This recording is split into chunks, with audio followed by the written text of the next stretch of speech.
Today we're going to go over how to change the final gear oil in a Honda Rancher 420. According to the maintenance schedule, it should be done every 2 years or so. The ATV uses an SAE 80W-90 Honda drive shaft oil. I ended up using a Yamaha version, but it's the same thing. Here I'm scrolling through the user manual on how to change the front and rear final gear oil. That way, if you get stuck or just want to read the official instructions, you can return to this part of the video and pause.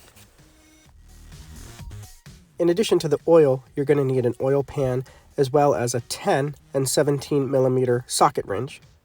We're going to start on the front of the ATV first, and the first bolt we need to remove is located through a hole in the plastic skid plate here. Put your oil pan in place and then remove the drain plug with your 10 millimeter ratchet. Although it's not required, the oil does flow a bit better if you drive the ATV around and warm it up before you start. After letting the oil flow for a few minutes, replace the drain plug. Next, locate the fill plug on the driver's side or left side of the ATV, located right here. This is a tight area to work in, but use your 17 millimeter socket to remove the plug and then place a funnel. The manual calls for 7.1 ounces, but in reality, you add oil until the level is even with the bottom edge of the fill hole. Replace the cap and tighten it back with your ratchet. Now we're going to repeat the process for the rear final gear.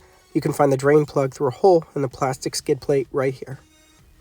Remove the plug with your 10 millimeter ratchet and allow it to drain. Replace the plug and carefully tighten it without stripping.